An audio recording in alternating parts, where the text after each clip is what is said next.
Hey, Taylor Rapp here from the LA Rams. Shout out to Steve Taylor, the real sports guy, and the honorary Ram. When Steve's talks sports, you better listen. Thanks, Steve from the Rams, for your continued support and love. We are taking it all the way this year, but you already know that. Go Rams. It's Albert Prince Bell, 21-0 checking in, and you rocking with Keeping It Real Sports. And we're gonna be on a lot of times. I love the platform. Check in, it's the new wave. Like, follow, subscribe, and do all that good stuff. Oh, the music is playing, and you know what that means. It's Keeping It Real Sports. I'm your boy. I'm the real sports guy. He is the man, the myth, the legend known as Mick Gonzalez, helping us break down all of these brackets. Milt, welcome to Keeping It Real Sports, my brother. Well, thank you, my friend. I appreciate it. It's an honor, and I tell you what, I'm looking forward to coming in here and having some fun, talking about stuff that, well, I usually defer to you because you are the real sports guy. Oh, man. My former broadcast partner, I mean, we go back. We're down like 4 flats on the Cadillac. That's my guy. And I'll tell you, man, look, when I thought about breaking down these brackets and going through this here 2022 tournament, man, which kind of seems like normal, back to normal, Mick. You know what I mean? Yeah, it's the first time, not officially, but basically post-pandemic. Exactly. And I think it allows, allowing these guys to play in front of full crowds, the fans getting to come back and watch big-time basketball. I just can't wait for this tournament to tip off because it's going to be so much fun, regardless of who wins or who we're pulling for. Just the idea that you've got full houses and the fans are going to be going nuts. The players are going to be feeding off that juice, and it's a win-win for everybody. It absolutely is. So, Mick, without further ado, let's get into the number one seeds, okay, in this year's tournament. Okay. Well, Gonzaga is your number one overall seed, as we see Arizona, the second seed, Kansas, and then there's some surprise Baylor. Give me your thoughts on that. Well, I think the biggest thing with Baylor is the fact that they lost early in the conference tournament, in the Big 12 tournament. The fact that they lost early and the fact that after they lost, okay, you saw Auburn go down. You saw Kentucky go down. And either one of those teams, if they hadn't lost in the semis or in Auburn's case, the quarters, they would have been the number one seed in that region. Okay, they would have been. They lost later on, and those losses are more fresh, I think, in the committee's mind and everything. Baylor kind of is drifting in the back. It's kind of like college football. If you lose earlier, it doesn't hurt you as bad as when you lose late. Yeah, that makes a lot of sense, man. So let's look at the number one overall all seed. Go out west and look at the Gonzaga Bulldogs and look at their road to it. The Final Four. It starts Thursday games. You got Gonzaga, Georgia State. You got Boise State, Memphis, UConn, and New Mexico State, and then Arkansas, one of those teams that you're talking about is up and coming.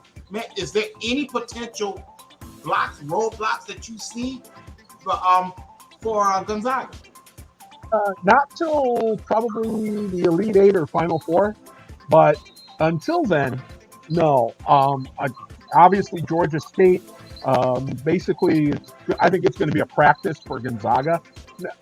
Now, the reason I say all this is because, and at least just in my opinion, the problem with Gonzaga is they play in a conference that's, I mean, if it was a basketball conference, a real basketball conference, I'd say, wow, okay, they're just the best.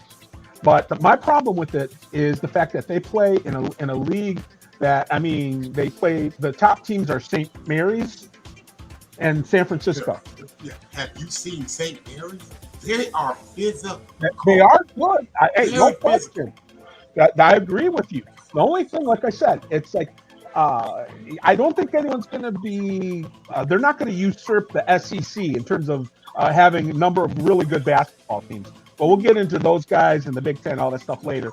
Yeah. But just as far as Gonzaga goes, No, I don't. I think that they have a pretty decent trip into the Elite Eight, and that's where I think they may run into some trouble. But we'll get to that in a little bit. But what I want you to look at is this potential second round matchup with Memphis. I don't know if you've seen Memphis play, but they are huge. They are huge. Eddie Hardaway was going to have these guys ready to go, I think. The problem is which team shows up. Okay, there are days where they just look absolutely dominant, and then you've got days where it's like they never got off the bus, and that's what you got to be careful with, and especially in March, you know how things can get crazy. And, in March, what we're looking at, and what I'm looking at, Nick, is I'm looking at the teams with senior leaders, with fifth-year players. Okay, when your best players are freshmen, I don't like your sense of urgency, understanding the finality of the NCAA tournament. You know what I mean? Where a fifth-year senior gets it. He understands the finality of it. There is no tomorrow. Winner go home, baby. Yeah. So that was the top half of the bracket. Let's look at the bottom half of that bracket. Where I do real quick. I wanted to ask you about your thoughts. Arkansas is a team that I think they should be on upset alert. With Vermont, absolutely. You're absolutely right. I think in my bracket, I actually picked Vermont to win that game. Because the Catamounts, if you ever notice, the Catamounts, whenever it comes to their conference playoff game, it's always in Vermont. Right. And Vermont usually wins it. They've won a number of them. And it's right outside of there, in Buffalo, New York. So that's a good call. That's going to be a home game for them, basically a home game. And then these guys are 28-5 on the season, man. They don't know how to lose. They're a basketball school. Yeah. Good point, Nick. Great point. We're breaking down the brackets, and when we're in the West region, we're going to look at the bottom half of that region where you got the Dukies. Again, very talented bunch, but their best players, freshmen, Nick. And we saw that come to the forefront in the ACC tournament. We saw that come to the forefront in the game against UNC at Cameron Indoor, Coach K's final game, to where these freshmen didn't quite understand the finality of the moment. I think the problem too here is the fact that not only is the finality of the moment for the season, the regular season, but in terms of the fact that you've got who's retiring after this is done. And the fact that they got blown out by their rival on their own court. Yeah. And then they go into the ACC tournament and don't even make it to the finals. They lose. They don't win the season. They lose to Virginia Tech. I mean, I think they could probably make it to the Sweet 16, but I don't see them going much further than that. I mean, that second round matchup against Michigan State, I think many forces can get them past that. I mean, a potential matchup with Alabama, and we saw what Alabama did to Duke early in the season. Alabama have a bunch of guns, man. That's going to be really, really interesting. Your West region, man, give me your winner. Who do you think comes out of the West? Well, it's hard because there's a team that's going to play in this region that a lot of people, they might not necessarily know a lot about them because they probably don't follow much Big 12 basketball, and that's Texas Tech. The Red Raiders are a tenacious team. They are, they've got a lot of guys in there that can play, and they play really well as a team. Montana State will not provide a challenge for them, I don't think. But when they go up, I think it'll be Alabama.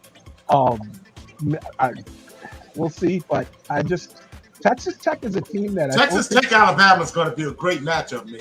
That's going to be a great game. Now here's the question: if Davidson upset Michigan State, that's my question to you. No. Davidson. No. And here's why.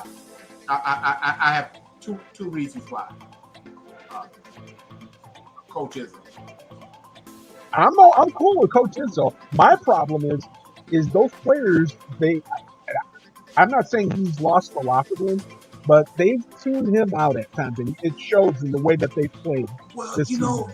but if you notice, Michigan State, historically, it's always had an upperclassman handling the rock and getting in the scoring situations. Well, this year it's different. It's an underclassman, and they're starting to turn the corner. I mean, you see Bingen starting to play good basketball, the big man. I mean, man, they have a lot of dangerous players on that team. I hope you're right. As a Big Ten fan, I hope you're right. Yeah. I'm not 100% convinced, but I hope you're right. Yeah. So there you go. That's that's a good question. I really don't know out of that bottom half. It's anybody's to win. I'd love to say Duke, but I don't think so. I think it's going to be Texas Tech against Duke. I'm with you there. Texas Tech against Duke, and I'll go with the Red Raiders. And I'll go with the Red Raiders there. I like that in the bottom half, and in the top half, man, it's going to be a monumental battle with Gonzaga. But man, I like Gonzaga's upperclassmen. They're better players than upperclassmen. Therefore, Nembhard is starting to come around. We know about Drew Timme. They got the freshmen that just kind of grow off trees. I mean, this dude is shooting threes and everything. Man, yeah, give me Gonzaga. I like Gonzaga to come out of that region. I'll give you that. So let's go to the South region, Mick. Okay. And where Arizona is the #1 overall seed in that region. And when we look at the top half of that region, I tell you the one team that would scare the hell out of me if I was Arizona, it's Houston. Yeah. Now, Houston kind of reminds me a little bit of Memphis. It's oddly enough that they're both in the same conference, at least for another year. But Houston is one of those that it depends on which team shows up, because they are stacked. Okay, they have got a very good team, but it just depends on which team shows up. They got that Jekyll and Hyde mentality, and the way they played ball this year. But they've been really running on all pistons are firing for them lately. As of late, they've really been playing some really good ball. Now, on the other hand, they've got UAB, and to me, that is going to be a tall order. And the reason is because I've watched UAB play this year. Yeah. I've watched them in a number of games. I watched them win a triple overtime game the other day in their conference tournament, and they look scary. They do. They look like they could. Let's put it this way: you put me on the spot as far as who I think will win between them and Houston. I couldn't pick a winner, but I think all things being equal, I probably would say Houston, but don't be surprised if it goes to overtime. Nick, I wouldn't be shocked if Houston won this part of the region. I wouldn't be shocked at all if they won this top half. It would not shock me. It would not shock me. And I'm close to saying that. I don't know. Arizona has been the best basketball team in my mind in the country for almost not the entire season, but for most of it. And it's just that they're out west, so they play late games. So people here out east don't get to necessarily watch them a lot. Right. So, all you get to see are the records, kind of like Gonzaga. You just know the records, you know they're going to win. And so you know that they're ranked high. So, it's like, okay, we know that. But if you actually watch them, they're actually, it's like they're scary good. Okay, but they're scary good. They are. But I also saw the Tennessee Volunteers bushwhack him from opening tap to finish. Physicality. Length and physicality bothers them. I saw the length and physicality of UCLA bother them as well. Okay? And USC. So that said, that gives me cause to pause for them when they run into a team like Calvin Sampson. Sampson understands the NCAA tournament. Arizona also has a rookie coach. Well, I think the thing is, though, is that, okay, so obviously it's all about playing physical against Arizona. Now, if you're Arizona, what do you do to combat that? What adjustments do you make in the way that you call your plays, the way, how do you crash the boards? How do you, the different little adjustments that you make. How do you do to combat that? And I think that if Arizona can do that, I don't see anyone stopping them at that point. But that's all. It's all contingent on that. Make the adjustments to teams that are going to try and play physical with them. Draw fouls. That's the best way you can do it. Is draw contact, draw fouls, go to the charity stripe, and make them pay for it. So as we look at the South region bottom half, where we see the Buckeyes of Ohio State, and man, they got a matchup with Loyola Chicago, and now you're talking about the sister. Hey, you can't go against Sister Jean. I'm sorry. You can't. Well, the only thing that I can say is Sister Jean ain't the only one to know God. Amen, my friend. I'll tell you what. But seriously, I was really shocked that the Big Ten got 9 teams in the tournament this year. They as much as I can look through scarlet and gray sunglasses when it comes to sports, especially football, but even in basketball, look through scarlet and gray glasses. Oh, I'm sorry, but Ohio State and Michigan should not have been in this. That's just my opinion. I disagree. I disagree with you. I'm sorry. I mean, Michigan, look, it's not their fault that they played in a conference that just beat the hell out of each other, man, all year. That's what happened in the Big Ten. I mean, like all of the teams in the Big Ten, the winner of the Big Ten conference lost 5 games. Okay, come on, man. I mean, we're talking about dog fights. I mean, Rutgers. Who wants to play Rutgers? I'll play Rutgers. I'm sorry.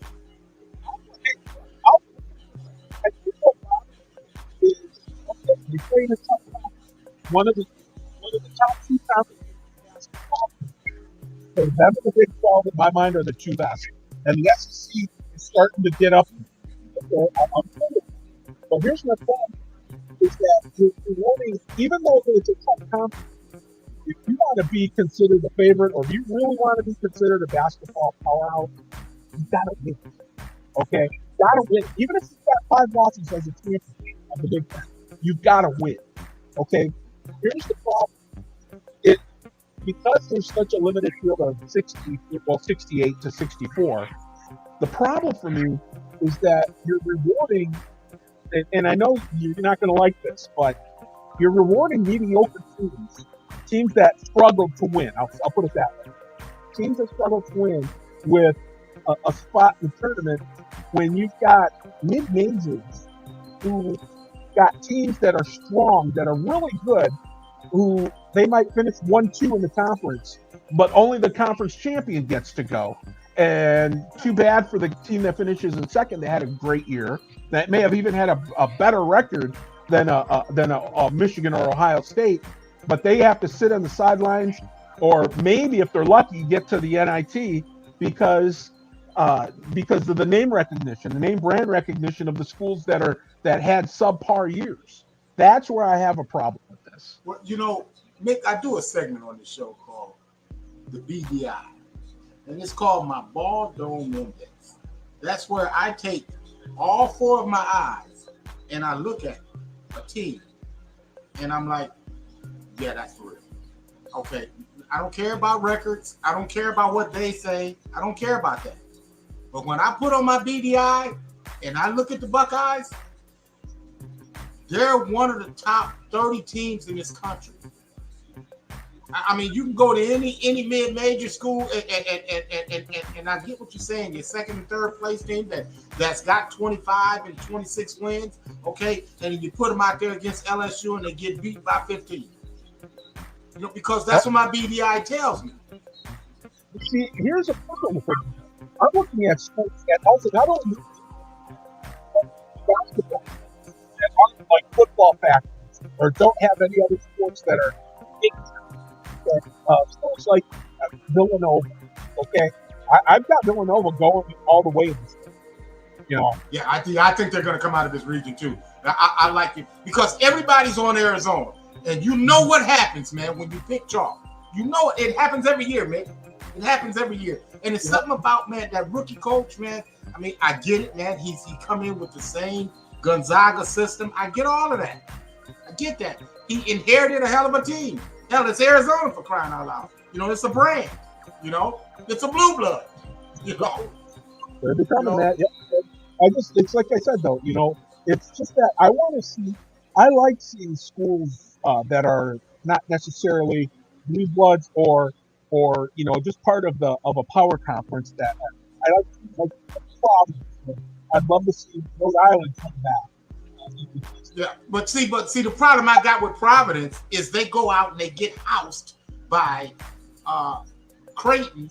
I mean, Creighton went on an insane 31-2 run on their ass and ran them out of the gym. And even though they won their conference, I get that.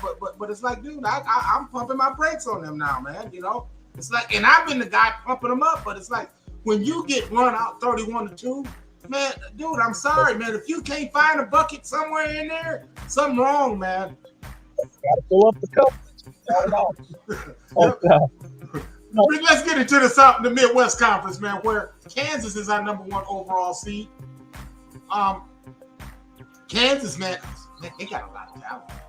Well, I am not a Kansas fan, to be honest. I know. They're gonna go a long way. I think they'll get to either the Elite Eight or Final Four. And I'm looking at their brackets. I can see them going to the Final Four. Because if you look at the bracket as a whole, I mean, they'll play the winner of Creighton, I think it's San Diego State. And that ain't gonna be a layup, man. No, Creighton can shoot it. Yeah, but so can Kansas. When they're on, they're on. Yeah, when they're on, man. Yeah. That the one kid, the Abaji. Yeah, oh man, yeah. He's a deal. Yep. And you know, you look at the lower half of that bracket. You know, you've got Iowa against Richmond. The Spiders, they're aptly named because I mean, you could drop a nuclear bomb in a room and they just survive. I don't know how or why, but they just manage to. They do. You know, yeah, so good point.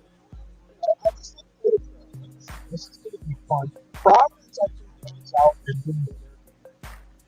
then they play. I think Iowa. Yeah.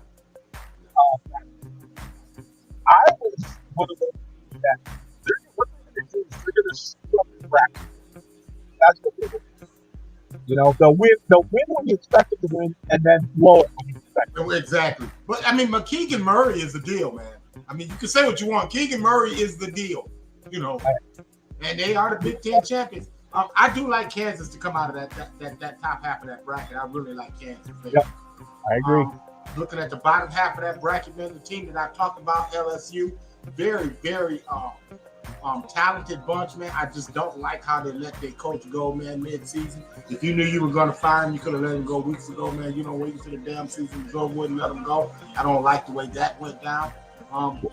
Well, let's face it. The only reason that he got let go when he got let go was because they had no. They got caught. Okay. Yeah. Well, they had gotten caught all along, Nick. They knew what was going on. What was going on the whole time? Everybody else knew what was going on, and they got. I'm talking about the school that we better let them go. You know, and what does that do to players?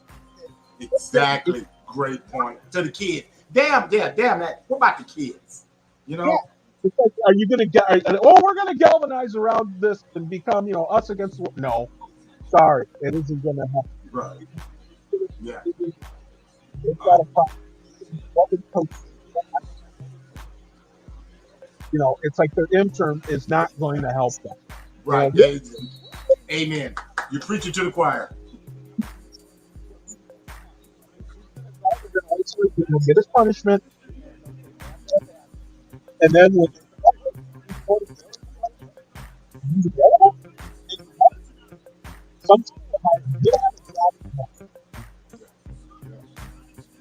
but and man, this one here this here bracket is made for Auburn. I just don't see anybody stopping Auburn. Auburn, man, when they get after it, man, they can really go. I like Auburn in the bottom half of that bracket. Is this the same Auburn that lost to Texas A&M? Who didn't even make the tournament? That was a shocker, man. Mick, they not talking about somebody that got hosed. They should have been in. A&M should have been in, no question.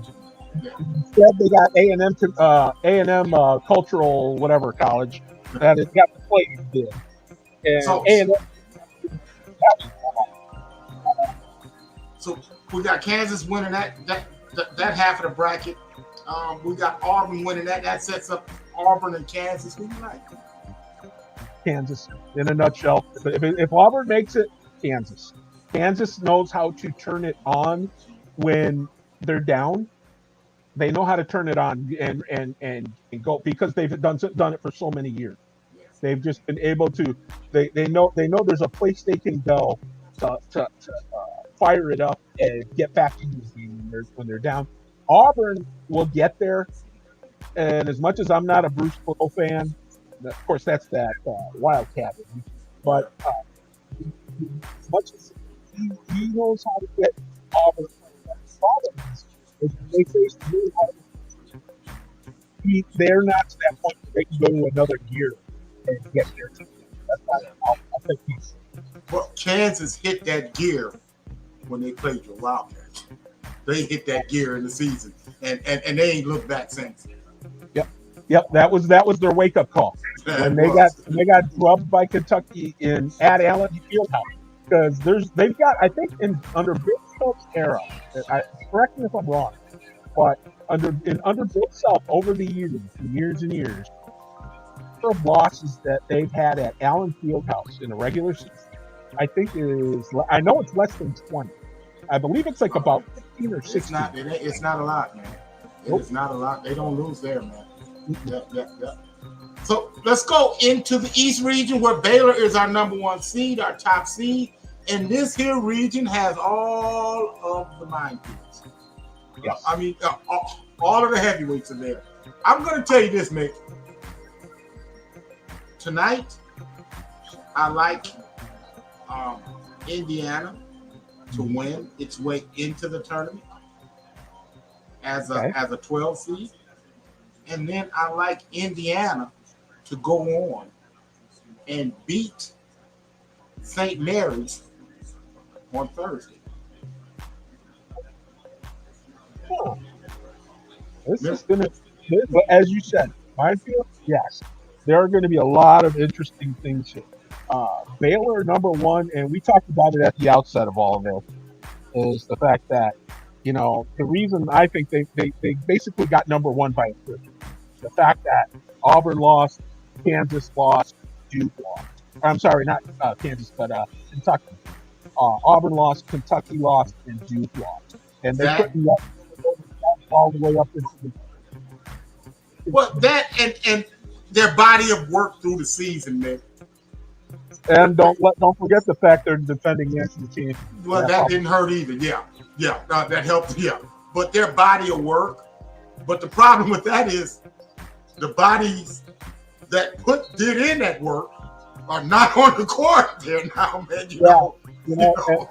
They're getting one of their guys back. I know that, but their main guy is out for the year. So the big guy's out. The big guy's out. The big fella's out. That's gonna hurt. But they're playing really good basketball right now with the hiccup. They're still playing really good basketball. So I can see them getting a couple rounds in at least. If not, all the way to the end. So let's look at the top half of this real quick. This East bracket. And we got Baylor. And then the first potential minefield is against North Carolina and Marquette. And by the way, North Carolina, that's not going to be a walk in the park against Marquette. No, I'll tell you right now, North Carolina, they played horribly in the first half of the season. They were terrible, but then they turned it around and they started playing really well in the last part of the season. And then to blow out their rival Duke on the enemy's court in Coach season, that team spoke out.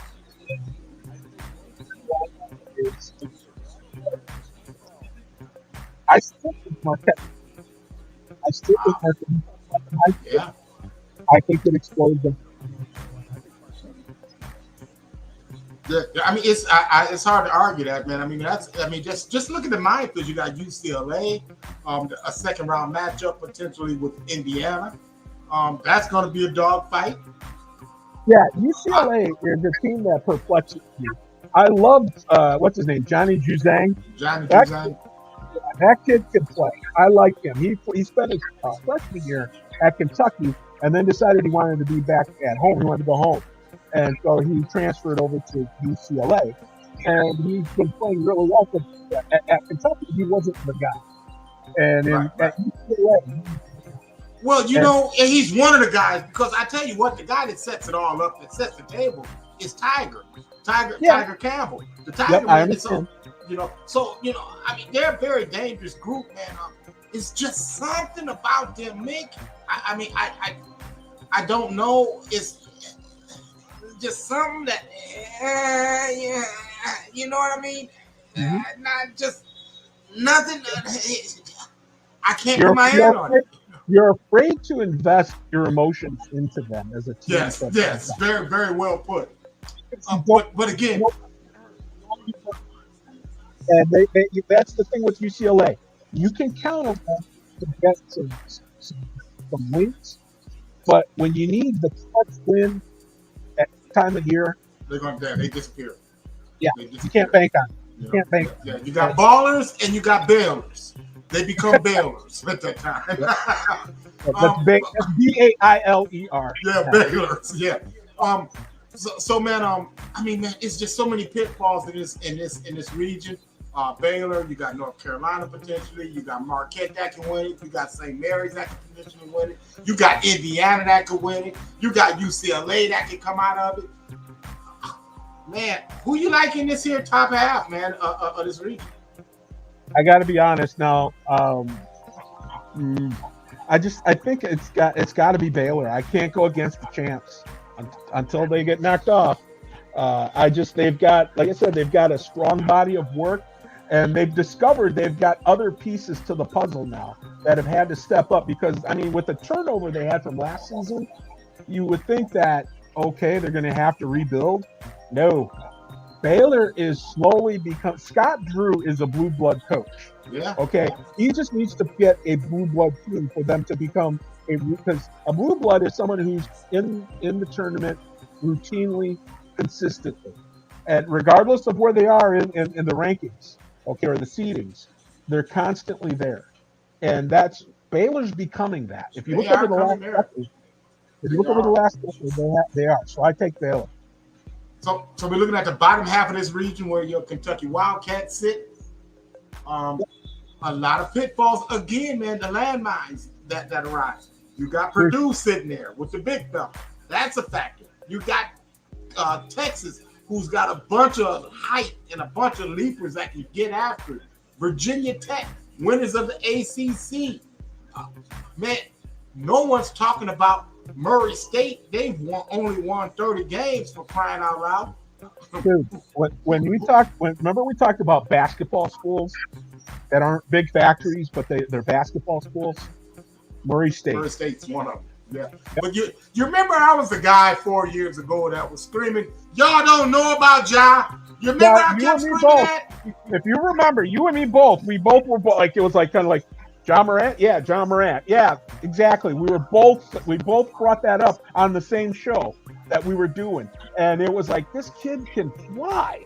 This kid is so quick. And they said, and they were like Zion, and I'm like, yeah, even over Zion. Okay, you remember I said that then. Yep, I remember you saying that exactly. And I'm a big Zion fan. I just thought John Morant was a better player than seeing that he would not get as many accolades because he played at a school right. You guys can play the Murray Staters. I know where it's at. I know where it's at. But again, it goes back to my BDI and all four of these eyes that look at the screen and say, that's the truth. Okay. Dude is the truth. So here we go, Mick. In a nutshell, let's wrap this up real quick here. Who you got coming out of this loaded East region? I tell you, well, first off, okay, I do. I've seen Texas play. There's a whole story between Texas. The Texas they can't even throw a and Texas Tech found out that all the tickets available. They put a notice out to the Texas fans to try to fill up the bowl. Texas Tech went nuts and bought all the tickets. Where they played the game in Austin, and more like I'd say 65% of the crowd was a Texas Tech crowd. And of course, what's his name? The coach is their Texas's coach. Used to coach at Texas Tech. Yeah, and they just absolutely went nuts. And he hates it now. He hates his former. So there's a whole big story, but that's for another show. Yeah. But I'm going Virginia Tech on that. As far as the rest of it, okay, maybe part of it is a little bit of bias, but I'm sorry, I've watched them play too much over this year. Oscar Gbue, Ty Washington, Severe Wheeler, Avion Mintz, you name it, Toppin, all those guys.